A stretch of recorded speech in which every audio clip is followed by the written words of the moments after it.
Hello and welcome to your second project. In this project, as you can see from my screen, I want you to do something that frameworks are doing for you. A lot of people rely on frameworks like Bootstrap, Foundation, UIKit, and I'm here to tell you that honestly, they're unnecessary. If you know your JavaScript and your CSS, you don't need a framework ever. And so my goal as a teacher is to make sure that by the end of this course, you don't look at Bootstrap as the be-all and end-all solution, because frankly, it's not. It's good, don't get me wrong, and it comes with a lot of nice things that are really fast, but as a developer, you should also be aware that these are also very bloated, and even though you can customize them, you can also write your own frameworks from scratch. It does take a little more time, but then you also own your project completely. So let's take a look at a modal. According to Bootstrap, modals are streamlined but flexible dialog prompts with a minimum required functionality and smart defaults.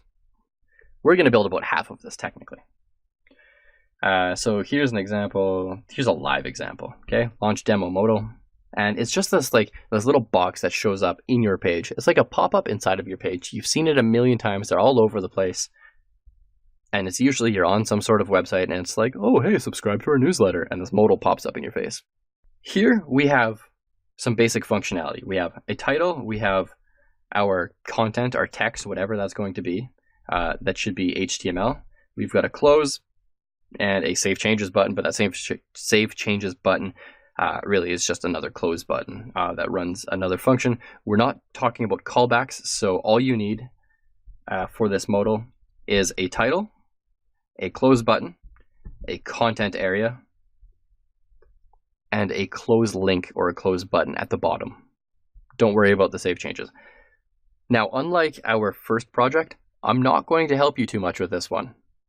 If you get stuck, you get stuck. You ask questions in our Facebook group or down below, and that's perfectly fine. But remember, Google is your friend, Stack Overflow is your best friend, and try to only use what you have learned. If you know more JavaScript beyond what you've already learned in this course, awesome, use that.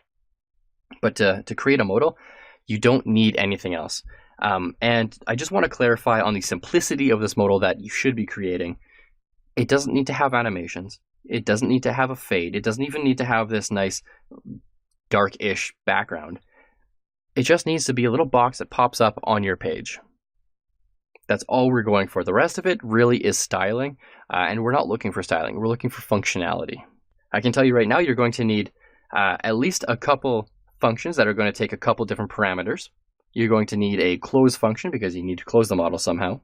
You're going to need an open function that triggers the ability to open this modal. And you're going to need to be able to customize the content that is inside of it. So the title and the content. And that should be HTML enabled. So while this might sound like a big project, it's not that big. It's just it's different. Now, if you're wondering, well, Caleb, why would I code this when this is accessible to me right now? Here's the answer. It's because a great developer, we're not talking about good developers. We're not talking about junior developers. We're talking about great developers. That's what I want you to be. I want you to be a great developer. And great developers do not rely on frameworks. Frameworks are nice. They're tools. They're handy. They help speed up production or development. But at no point in your development career should you solely rely on a framework. And so the idea is, by building this, you will understand a little bit more about how a modal actually works. And you'll also sort of wean yourself off of essentially it's going to be you in the future thinking that you should just stick with Bootstrap. Now, as a caveat, it is good to know Bootstrap, Foundation, UIKit, all these other frameworks. Those are fantastic. But again, as a great developer, you don't need to rely on these. And so this project does two things. One, it teaches you how to make a modal. Very important. And two, it teaches you don't have to rely on other people's code and that you are, in fact, good enough to write your own code to make this happen. Now, I know that you can do this. So go ahead, get started with this. Don't feel pressure to make it perfect. Nobody's judging you on it. I'm not scoring you on it. I just want you to build something really cool. So go ahead, get started. Don't forget, questions down below or preferably in the Facebook group. And I'm going to go ahead and create a quick little modal. It's not going to be awesome because well, this is not supposed to be an awesome modal, it's just supposed to work. And I'm going to record myself making it so that you guys can see how I ended up doing it.